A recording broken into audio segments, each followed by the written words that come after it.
About 5 years ago, I did an analysis of what would happen if we ever had the kind of budget deficits again that the US had in World War II. And I came to the conclusion that in a floating exchange rate situation, that the inflation rate would rise so high and the US dollar would fall to such an extent that no one would ever do it in practice. So I thought, no, that's completely ridiculous. That'll never happen. But in 2020, in spite of the fact that I thought it would never happen, the US budget deficit blew out to World War II type levels, and we had a deficit of 15% of GDP in the US budget deficit in 2020, which was the largest US budget deficit since 1944.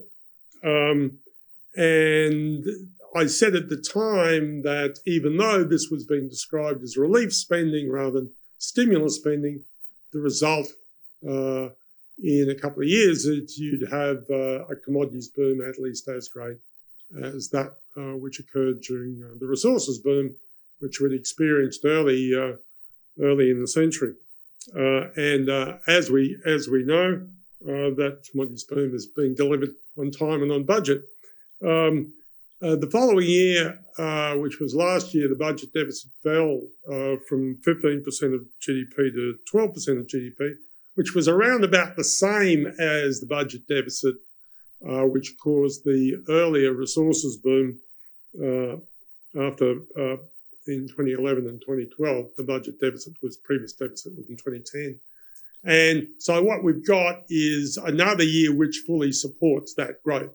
Now, budget deficits have their major effect on commodity markets after about 2 years. So we are now getting the full force of the budget deficit of 2020.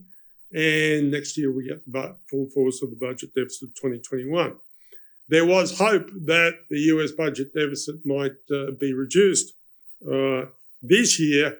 But fortunately, the Biden administration has now passed an omnibus bill which expands the US budget deficit from 4% of GDP, which it was going to be, to a larger number.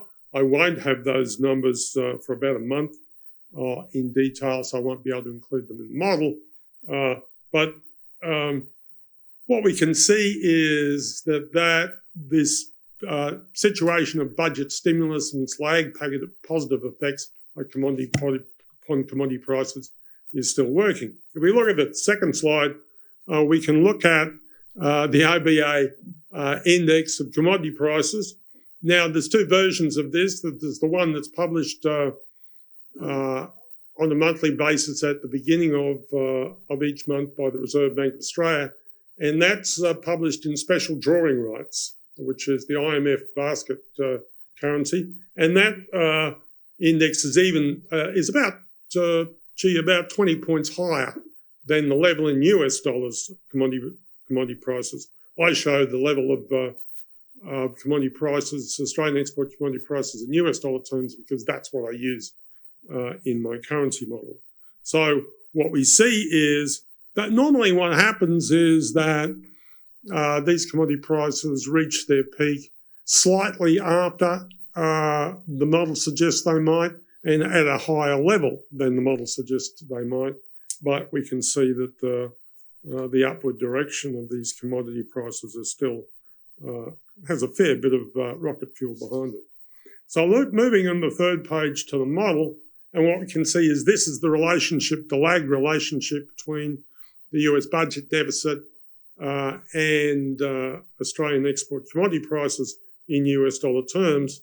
And what we can see is the actual price is overshooting the model and is reaching its peak after the model. And this is exactly what happened in 2011. Earlier, the peak after the expansion of the budget deficit in 2005 or 2003 budget deficit generated what you would have expected a surge in 2005. That actually came later and higher as well. So we don't really know when the peak of commodity prices is going to be, but I would expect it to be certainly in place before the end of the next financial year. So before the middle of next year, you should very definitely have the peak of this commodity cycle in place, and you should see that model of those commodity prices starting to come down, but from an extremely high level. Now, food prices, on the other hand, that's true of metal prices and commodity prices. Food prices, on the other hand, should last longer than that.